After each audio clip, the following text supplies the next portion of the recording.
degree had been in touch with me to tell me that they tried to look at the reading. But as I asked you today, nobody's actually done the reading, and I will come to that. But I think ideally, you're right. And there are two questions here. There's one that both have brought up is, well, it's personal contacts. And therefore, in a way, the most important thing about Berkeley could be cast as being frat row, Or there's a slightly higher version of that. No, there's personal contacts in which we like to think that the great minds of the previous generation are now passing on their wisdom to this generation. Two different accounts, but clearly an idea that we had with business as well, that personal contacts are important. Yeah. Okay.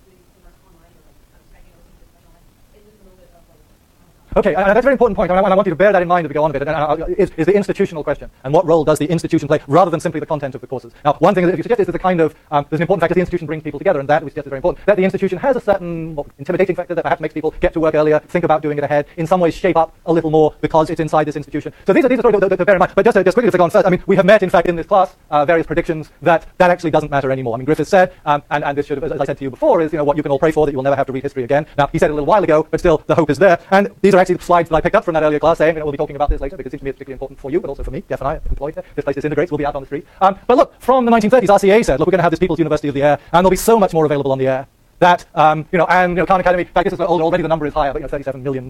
Well, does this bring people together? Now, Udacity, which many of you will have heard of, is starting to put classes of thousands together.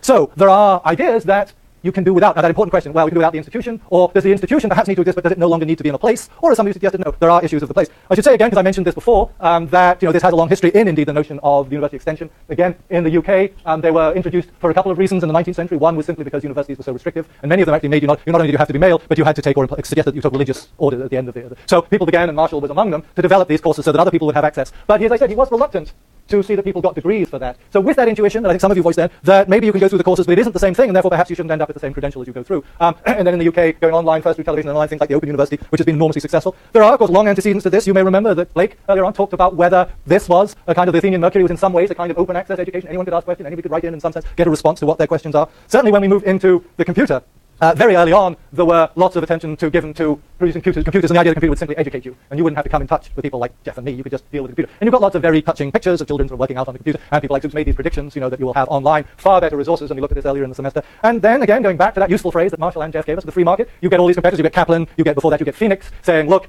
you don't need these institutions. That Coase question of the firm coming up again. You can just simply buy this stuff online on the market. Why bother to give all that money to institutions? Of course, they're saying give it to us instead. And as I said, we see Khan as well, and almost anything available online. Now, those have different sort of implications that we have to think about. John Daniels talks about the mega universities. He was Chancellor of the Open University in the UK, and then he became head of UNESCO for a few years, and in a book about open education. And the idea that if you look at these places, they're dwarfing somewhere like Berkeley. These are huge and spreading, and maybe this is the future of the university. And in fact, I had to, this slide I had used earlier last year, and I had to update it. And Indira Gandhi University last year was 2 million, now it's 3.5 million if we trust Wikipedia. So these numbers are extraordinary, and suggesting that a lot of people can be educated in this way. And interestingly, what you see if you watch airplanes flying to Southeast Asia or to China sometime in January, they're nearly all heavily laden with academics out to try to recruit foreign students who can pay good fees to come and work, to become students in their universities. They're all trying desperately in a way to remain on campuses but globalize themselves. I, on one occasion, met someone from the publisher, Taylor and Francis, who were considering the idea that they could compete with universities because they have all these textbooks and all these journals. So why don't they just say, look, we're as good as the university, we have all these written resources, we can create courses around them, we don't need the university. And in some ways, in desperation response to that, I have a good friend here who has for many years has worked as a printer, as a hand printer, and she got interested in doing a course in the university in England, one that, and so she called me up one day and said, Paul, you know something about English education. Can you tell me about this university? And particularly if I was thinking of doing an MFA in typography there. And I said, well, actually, it's a very good university and it has a good reputation. Why? And she said, well, I was a little uncertain because I wrote to them and I said, could you please send me the brochure for your MFA in typography? And I got a letter back which said, Dear Miss X, we are delighted to accept you for our course in the MFA in typography. Such, in some way, is the desperation for the money that foreign students bring in that somehow standards, simply somebody applying to look at the brochure was let into, in theory at least, let into the university. So there is this desperation that on the one hand we need to, and you've seen these things of, Stanford thinking of having a campus in New York, Columbia and Berkeley having a campus in San Francisco. Well, the crisis of identity of whether we should, be located in one place, whether we can take the brand and carry it elsewhere.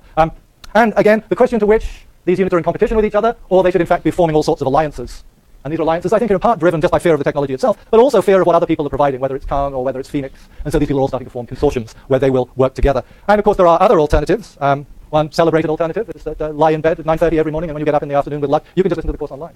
And if you can listen to this course online, then why not listen to any Berkeley course online? And why not only not come to class, but why even bother to come to campus in the first place? And indeed, if you want further alternatives, Jeff discovered a couple of years ago, there's a nice listing of this course called the History of Information at the University in Hanoi, which seems to have, in many ways, very similar figures teaching it, very similar course structure. So you could probably even get that degree through Hanoi University if you wanted. I think the grading there is particularly tough. That's right, yeah. I think it's still up, but they simply hijacked our course and decided they would offer it as a course option there. So, get your degree at Hanoi.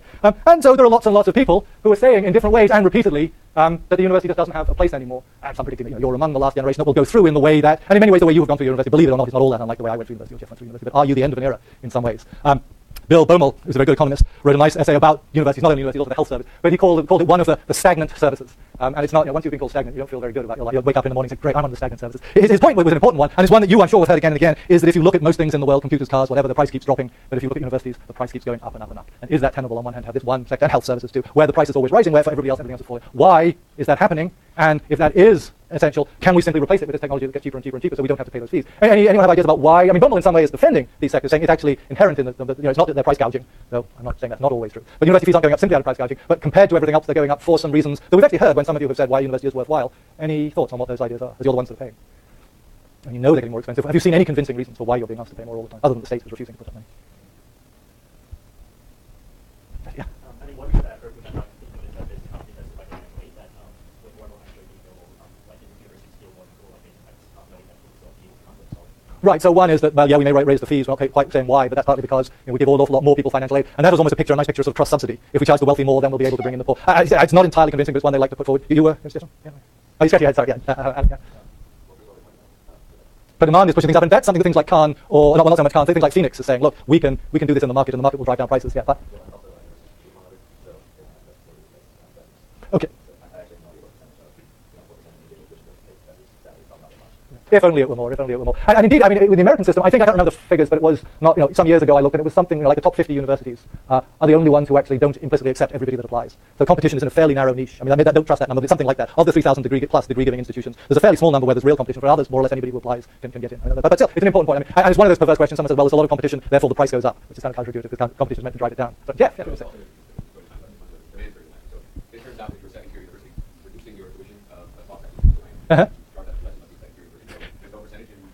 Right.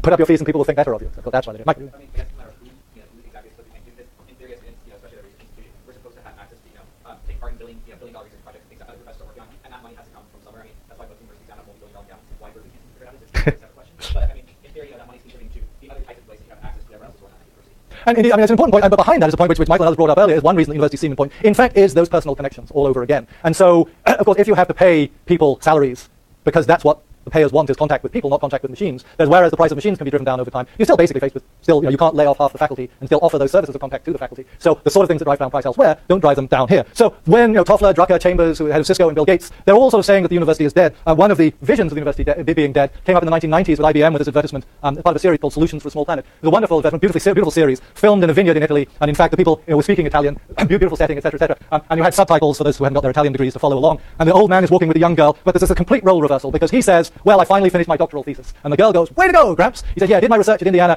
And the granddaughter, who really hadn't kept in touch with her grandfather for a while, is surprised. So she goes, Indiana? Whoa, where's that? Grandfather, yep, IBM took the school's library and digitized it so I could access it over the internet. It's a great time to be alive. IBM, Solutions for a Small Planet. And then the music came in. Okay, so there's the story. You buy it? Any problems with that story? IBM got it right? Because again, if you can sit in Tuscany in a vineyard and get your PhD, what are you guys doing? Go to Tuscany. It's cheaper to fly to Tuscany than it is to do a degree at Berkeley, so you should do that. Yeah.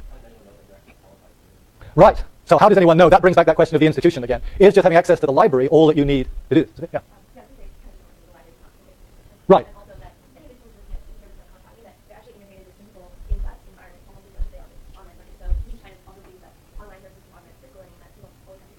Okay, so lots of questions. I mean, good ones. I mean, the institution, again, which we brought up earlier, comes back in again. Who's checking to see that you did this? Information is just the stuff that's in books that's digitizable, really enough to get you a degree. What are the other resources that you need? In fact, I was annoyed that I saw this sometimes. I wrote to IBM and I wrote to Indiana. Indiana, the dean confessed that they had digitized a small part of the music collection. Maybe this was a PhD in music, a very small PhD in music. IBM didn't answer my letter, but they took the ad off the air, which was more cheering. I mean, there are other aspects of this. I mean, if the idea is that all you need is access to get a degree, I mean, what does it say, for instance, not to you, who probably don't go to the library anyway, but to all the poor kids who live in West Berkeley? You just say to them, hey, look, you live in a couple of miles from the university. Why haven't you got a degree, schmuck? That's your fault. Because that's all it takes to get a degree is access to the university. It's a tricky story. Now, the other side, then, we're saying, well, look, maybe there's something in this notion of personal contact, of supervision, of these old grey-haired geezers talking to young ones. Now, that's a story that we have met before, of course.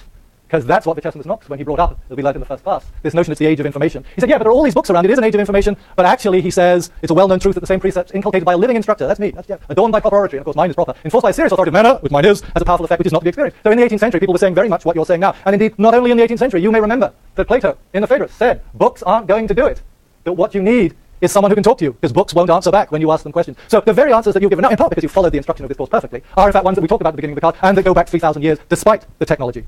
But yet, many people are saying, as I come to the end, that lectures have no place anymore in education. And on the other hand, others are arguing in this tendentious book that what's the use of education, because students don't do any reading anymore, they don't do the assignments, they barely do any writing. Not that I raise any questions about who did the reading for this assignment, but there are those saying, why do we bother with universities anymore? Because even if people go to them, they don't do what they're asked to do. So the noble idea of the university is kind of falling apart. Other factors that are forgotten is that when we talk about distance, there are two very different kinds of distance, and distance universities have been looking at them in different ways. One is simply geographical distance, but the other is social distance. We're, many of us, of kind of similar social registers and class backgrounds. It takes very different ideas to overcome those. And the other final question is, look, is it the disciplines that people come to university to get? Those special subjects, as you saw some people saying now, people don't really learn much at universities. Or is it in fact discipline?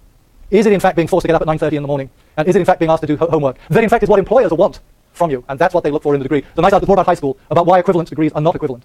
Employers don't actually like them much, because they say the real truth is that what they're looking for is people who've been told to sit still for an hour and a half, rather than anything that you've learned. And so I suggest that you look at things like that article about badges, in part because when we talked about Plato in the Charmides, the question is, who do you trust? Well, what you trust in the end may not be the content of learning so much as someone who's got a degree. And in fact, in a wonderful article I advise you all read, George Akerlof, who teaches here at Berkeley, says very nicely, new products are associated with old brand names. That was our story about the computer. This ensures the prospective consumer of the quality of the product. Doctors, lawyers, barbers, the high school diploma, the baccalaureate degree, the PhD, even the Nobel Prize themselves have their own brand names. And he could say that with feeling because he went on to win the Nobel Prize. So he's not only George Akerlof, but he has the brand Nobel Prize winner. But what I'm suggesting in final is what some of you have said all along, that what is very important to you in the university is the brand, just as it was with the Apple supply chain. So good luck with your branding, as this is my last class. Before you graduate, Jeff has